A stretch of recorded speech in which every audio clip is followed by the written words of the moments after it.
அதான் அவங்க அவரு இப்படி எங்க வர சொல்றாங்க. சொல்றாரு? ஆபீஸ் வர சொல்றாரு, ஆன்லைன் பேமெண்ட் பண்ண சொல்றாரு அவரு. இல்ல ஆன்லைன்ல இல்லண்ணா, நீங்க நேரா வாங்க, அந்த அப்ளிகேஷன் ஃபார்ம் நான் வாங்கி தரேன், அதுல நீங்க அமௌண்ட் பே பண்ற மாதிரி இருக்கும்.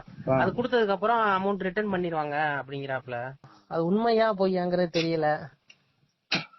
இல்ல அந்த காசு கட்டுறதுங்கிறது திருப்பி வாங்க முடியுமானா அது எப்படி வாங்க முடியும்? யார வச்சு வாங்குவீங்க? நீங்க போய் கேட்டீங்கன்னா தரலன்னா என்ன பண்ணுவீங்க? அதுதான் தெரியல. அது என்னங்கிறது தெரியல.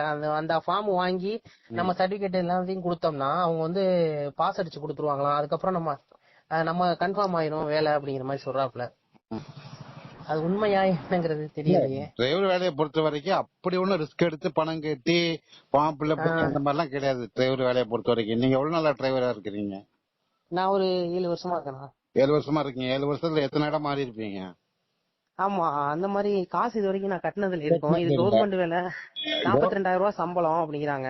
கவர்மெண்ட் வேலையாமா? ஆமா, அண்ணா நகருக்கு ரவுண்டானா பின்னாடி ஜட்ஜி வீடு இருக்கு. அங்கதான் ஓட்டணும். சனி ஞாயிறுலாம் லீவு. சாப்பாடு ஹைகோர்ட்லயே சாப்பிட்டுக்கலாம், கேண்டீன் இருக்கு அப்படிங்கிறாப்ல. கவர்மெண்ட் வேலையாமா? கவர்மெண்ட் வேலையெல்லாம் யாருங்க 1000 ரூபாய்க்கு வாங்கி தருவாங்க?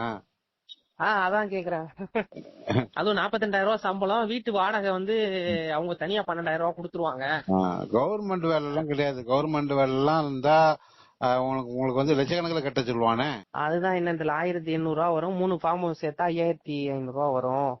அந்த ஃபார்ம் கட்டி நீங்க சேர்க்கணும். அப்புறம் உள்ள போனதுக்கு அப்புறம் அது ரிட்டர்ன் தந்துருவாங்க அப்படிங்கிறாப்ல.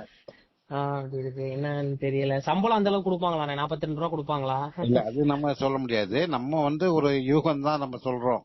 இது ஒரு விஷயம் நம்புற மாதிரி இல்ல. ரெண்டாவது விஷயம் அப்படியே அவர் வேலை வாங்கி கொடுத்தாலும் இந்த மாதிரி தான் இருக்கும். நம்ம முயற்சி பண்ணி அதை பணம் கட்டி தைரியமா அது என்னன்னு பாக்கணும்னு நினைக்கிறதா போய் பாக்கலாம். போனா போது வந்தா வருது அப்படின்னு நினைச்சு பணம் கட்டி போறவங்க போகலாம், என்னன்னு பாக்கலாம். இல்லனா வேஸ்ட்.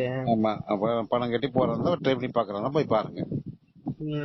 அதுவும் 4 செட் யூனிஃபார்ம் போயிட்டு நம்ம அத உள்ள போய் நுழைஞ்சு என்னன்னு பார்த்தாதான் அந்த மாதிரி ஒரு விஷயம் நடக்குதுங்கிறத நம்ம வெளியே சொல்ல முடியும்.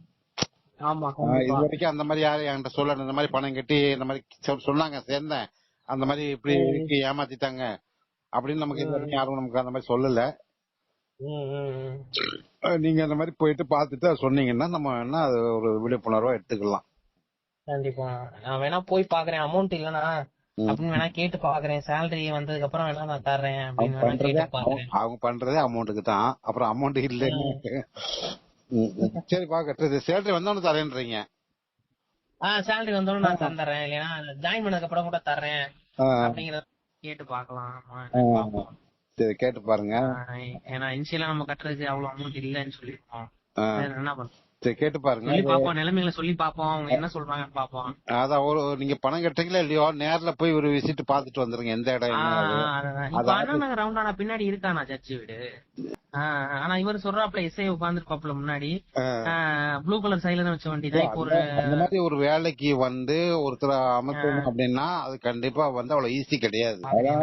எம்ப்ளாய்மெண்ட் எல்லாம் பதிஞ்சு வச்சுட்டு எவ்வளவு பேர் காத்து கிடப்பான்னு தெரியுமா? எல்லாம் வேலைக்கெல்லாம், கவர்மெண்ட் வேலைக்கெல்லாம் அவ்வளவு ஈஸியா சொல்றாப்ல.